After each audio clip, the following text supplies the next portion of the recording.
Hey, welcome to Frank's Retro Stuff. We have got a lot to get through. Frank's Retro Stuff! So I was going to do 3 separate videos for this, but I'm just going to compile everything into one and show you. I went to Comic-Con Scotland, we went down to Scarborough for a toy hunting trip, and we also went to Callander Retro Toy Fair, which was super awesome. I'll just show you a quick snippet of all of those places, and then let's get into the good stuff.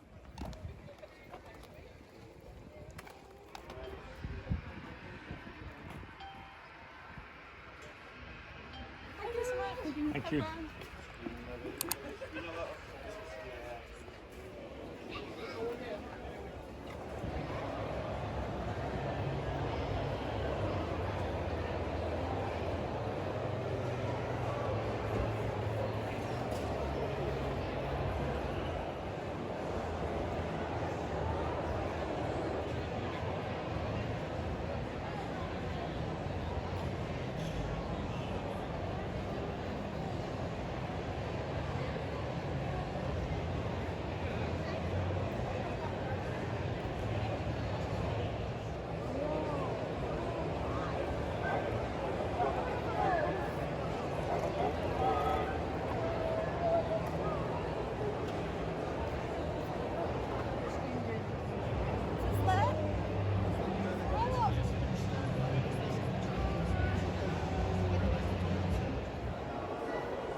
Burn. Then he has a CO2 gun to freeze me. I don't freeze. He throws everything down and goes, and this is where it gets weird. Yeah. Come on, man, you and me, mano y mano.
Still think so.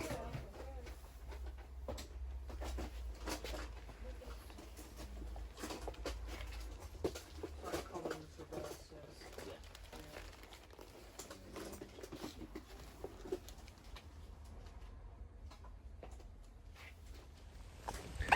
So it's miserable, rainy outside really, but we are in Callander, in the middle of nowhere. We were told to park in the town and walk up. We're going to the Callander vintage toy show, and we're just coming up to it now. So yeah, just wanted to show you what it was like though. The joys of toy collecting, being out in this glorious British weather.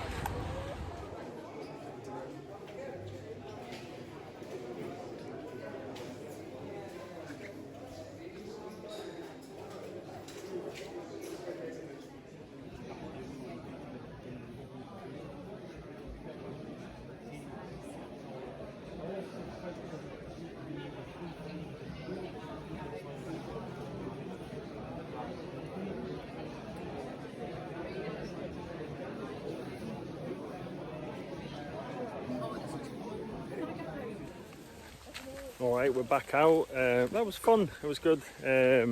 It was really wet. There was still a lot of traders in there to say the weather's this bad. So we're just walking back now. Picked up some little bits, which I will show you shortly. And yeah, so Callander Toy Fair, it's on 3 times a year. Really fun. And it's a really nice place actually. I've only been in once before. Pretty beautiful, as you can see from where we're walking back to the car. Nice hour-long drive. And yeah, check out what I picked up. So the first cool thing I wanted to show you, it's not exactly retro, but I picked up these Nightmare on Elm Street Freddy Krueger playing cards. I do collect playing cards and I just thought they were super cool. They're in the shape of the coffin and yeah, really nice. I won't open them, bit sad like that, but yeah, as you can see there, they are very awesome. Now this toy is from like the early 2000s and I only picked it up because one, it's just one of the ugliest monsters I've ever seen. See if its mouth kind of opens. And yeah, it's got like real fur on the back of it. Proper weird. It's from some kind of like Gem Beasts collection or something. I did scan it in Google to see what came up. And like I said, I found out it was early 2000s, but not sure what I'm going to do with that one. But it was unusual, so I grabbed it. One of the few toy lines from my childhood was the Power Rangers that I was mad obsessed with, so I went and got this Green Ranger there. Not seen many Power Rangers stuff around recently, but I saw that in the cabinet. It was a couple of pounds. I picked it up. Again, don't have a ton of Power Rangers things. I'm not sure what I'm going to do with it. Maybe we'll sell it on or keep it, find some more, bundle it in. I don't think I'm going to chase the whole line of Power Rangers stuff because it is a massive rabbit hole. But yeah, a couple of pounds, not bad at all. I went to a shop in Scarborough. The guy said he was selling vintage and retro toys. He didn't really have a lot of stuff, but I wanted to support him and he had this Walking Dead Jesus figure. Again, not a huge amount of value in this. I'll put some comps up at the side. I picked it up because I've been reading the Walking Dead comics since they were first released. Mega awesome. I did have the entire collection, lent a few out. I'm trying to scramble to get those back, but yeah, the entire run was just brilliant. The artwork in it, and so this figure is done in the same style as the comics, except for they are in black and white. But I wanted to support a local business, a new business, so I grabbed this bad boy. At another shop we went to in Scarborough, the guy had the most Yorkshire accent I have heard in years. He called everyone duck and love, and it was so cool. But yeah, I picked up this original troll doll from Russ. Now, you'll see on the feet there, I think I'm just going to go a bit closer, the rust markings. Always look out for that. There was quite a lot of knockoffs and things like that brought out at the time. So yeah, if you want to know if it's an original, it's just got the rust stamp. Again, you probably won't see that there, but I'll pop a picture up of the actual stamp so you can see next to me now.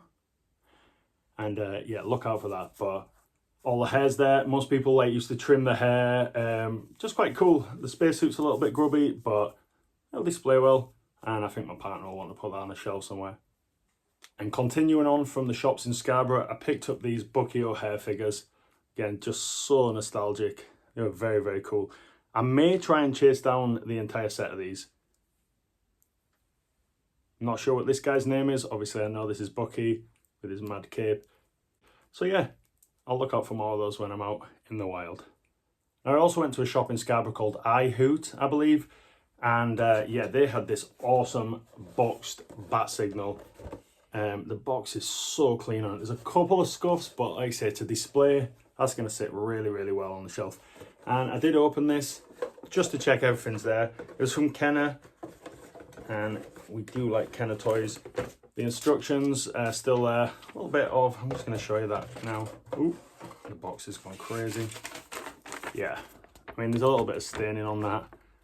But the original instructions are there, and I'm not sure if you can see this. So basically, this was a jet for Batman, and the figure went on there. And there's a wee button here. I'll probably do it on my top, see if you can see that there. So yeah, it was like a nightlight. Just press the button, and when it's dark, it does actually shine really well across the room. Pretty cool. That's going to go back in the box, and it'll get displayed. Now, I mentioned I went to Callander Toy Fair. It was really fun. It was like an hour and 10-minute drive, and I picked up a couple of Star Wars figures. Nothing to write home about there. They were just there. They were pretty clean. None of the accessories, but I grabbed them anyway. And I also got this boggling. They were the ugliest things ever. Did have a few of these as a kid. they didn't survive very well. They're made out of this weird rubber stuff. Kids chewed them. They kind of disintegrate. I'm not sure if you can see in there, but yeah, the little parts for the eyes are in good condition, just looking a little bit grubby, but an absolute great find. So shout out Callander Toy Fair, and if you ever get the chance, go along to it. It's really, really cool. Now, the last two things I got were from Comic-Con Scotland. It was absolutely brilliant. I grabbed these, not even sure what they are, the tops of bath salts or something along those lines, but we got the Ultimate Warrior and the Hulk Hogan. They were awesome, and I got a really good deal on these. So I believe they go for around about 60 each. I think I paid 40 for the pair. I asked him for Ultimate Warrior. He gave me a deal. He said he was closing up and he'll just do both for that price. They're going to stay with me in my collection for quite some time. And the last thing is by far one of the greatest things I've ever picked up. I took some games, some vintage stuff, NES, Mega Drive, stuff like that, along to my friend Lee. He was at Comic-Con Scotland. He's got a shop in York called SoreThumbRetroGames. I'll put a link to him in the description to the shop down there. You should check out. It's one of the best vintage retro game shops in the whole of the UK by far. And I'm not just saying that because I know the guy. I go down there all the time with my family, and people travel from all over the UK to go. So yeah, if you get the chance, go and check out SoreThumb. It is so cool. But anyway, I did a trade with Lee, took him loads of stuff over, just on a whim. I'm not sure if he was going to trade with me. I just turned up, said hello, showed him my bag. He was super happy to do it. I won't tell you what we traded, like cost-wise, but he had on him a 9.6 first appearance of Wolverine from 1982. This, I'm just showing you on a slight angle because of the ring light. This comic is absolutely amazing. I've seen it around for a very long time. I've been looking for it. A 9.6 is really cool. The pages are off-white. I'm not remotely bothered by that. I mean, an absolutely amazing, amazing grail piece for me. Now, I know some people probably thinking, well, it's not worth thousands and thousands for this comic. But to me, I don't care. I'm not collecting for that. Like I say, I've wanted this for quite some time, seen it online, seen it around, and yeah, just what an absolute trade. So shout out to Lee for that. This is going to stay in my collection for a very, very long time. So that was everything I picked up. Thank you very much for watching. Please hit the subscribe button below if you're new to the channel, or if you're an existing watcher and you've just not subscribed yet. It does mean the world to me, and thank you very much for staying to the end to see that. I'll see you in the next one.